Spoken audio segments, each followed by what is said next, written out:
नमस्कार दोस्तों, आज मैं आपको बैकुंठ चौदस पर सुनी जाने वाली कहानी सुनाने जा रही हूँ। श्री गुरु पद बंदन करूँ मैं श्री हरि चरण चितधार, धर्मराज की शुभ कथा का करूँ आज विस्तार। प्राणिन के फल देत हैं जो पाप पुण्य अनुसार, उनकी कथा अनूप्य शुभ मंगल हो परिवार।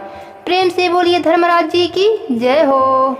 एक समय नैमिषारण्य तीर्थ में सैनकादित 88,000 ऋषिगण इकट्ठे होकर सबकी भलाई के लिए विचार कर रहे थे कि सूत जी महाराज भी वहां पधारे। श्री सूत जी महाराज को आते देखकर सारे ऋषिगण आदर से उठ खड़े हुए तथा उन्हें बड़े ही सत्कार के साथ लाकर सबसे ऊंचे आसन पर बैठाया। इसके पश्चात उनसे कई प्रकार के जन कल्याण की बातें पूछने लगे। सैनक ऋषि बोले, हे सूत जी महाराज, कृपया करके आज आप हमें धर्मराज जी की कथा तथा साथ ही उनकी विधि विधान और महात्म्य भी कहिए और बताइए कि इस कथा को कहने सुनने से क्या लाभ होता है।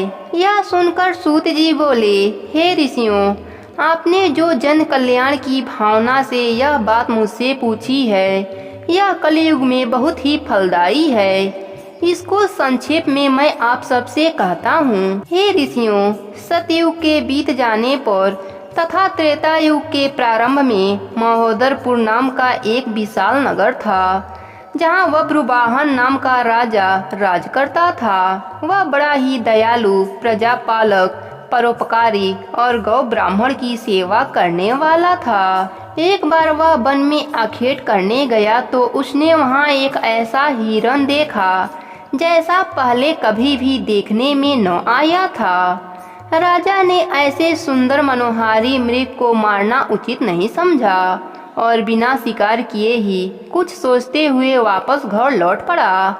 मार्ग में उसे एक ब्राह्मण कन्या मिली जो ईश्वर की आराधना में लीन थी। उसे देखकर राजा रुक गया और उससे पूछने लगा, हे कन्या, तू इस प्रकार अकेली इस वन में आराधना क्यों कर रही है? तो वह बोली, हे राजन, मैं सुयोग्य वर तथा सुख की प्राप्ति के लिए ऐसा कर रही हूँ। राजा ने उसका मनोरथ जानकर ईश्वरी प्रेरणा से हरिदास नाम के एक महाविद्वान के साथ उसका विवाह करवा दिया और खूब धन संपदा देकर विदा किया। वह प्रिय कन्या गुणवंती ऐसे विद्वान पति को पाकर आनंद पूर्वक रहने लगी।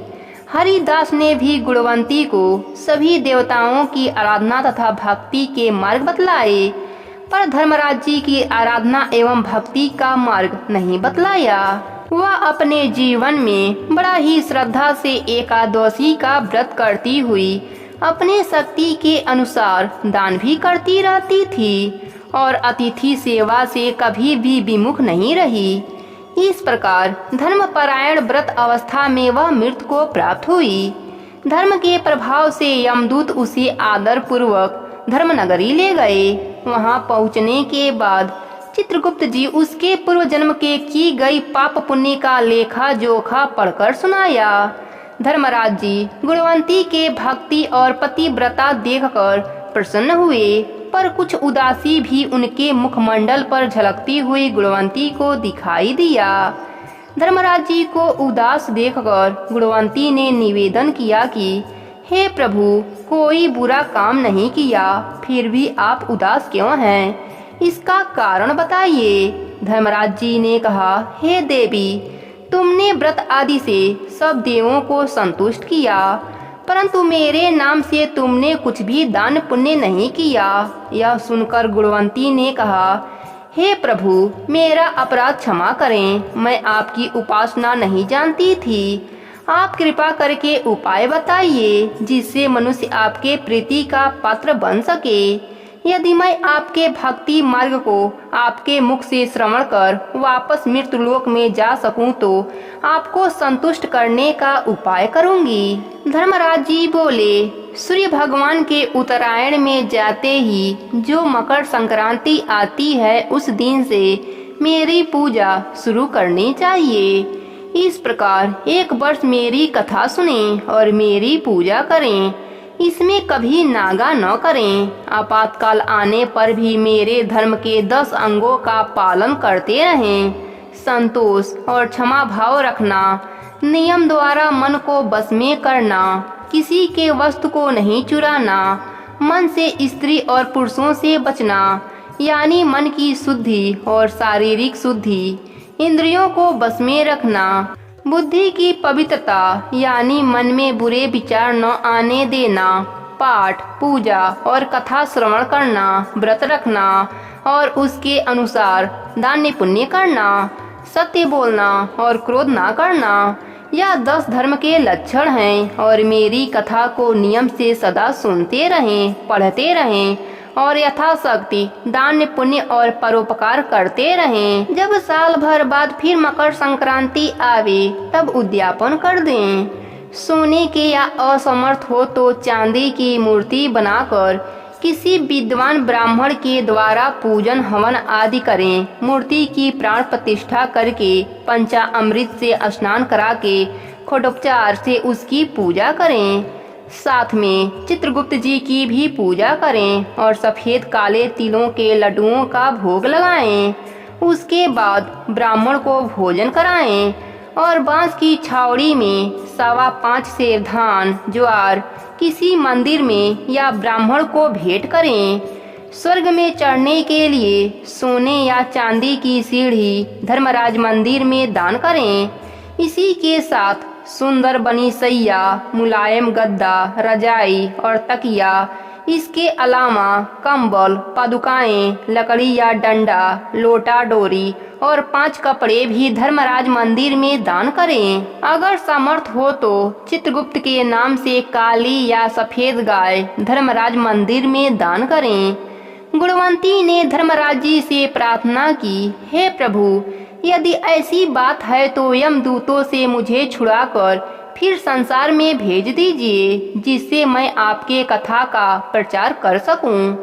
भगवान धर्मराज जी ने गुणवंती को भूलोक पर वापस जाने की अनुमति दे दी।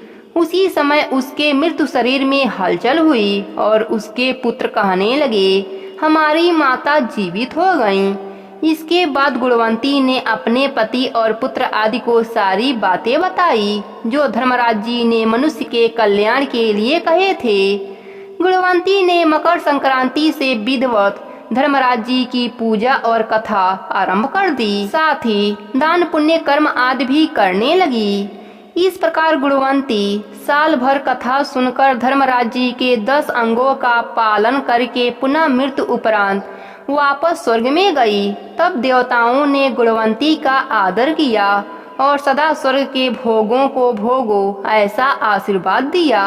इतना कहकर सूत जी बोले, हे ऋषियों, जिस घर में स्त्रियां इस व्रत को धारण करती हैं और इस कथा को कहती हैं, उस घर में सभी प्राणी धर्मराज जी के दरबार में निर्भयता के साथ जाते हैं।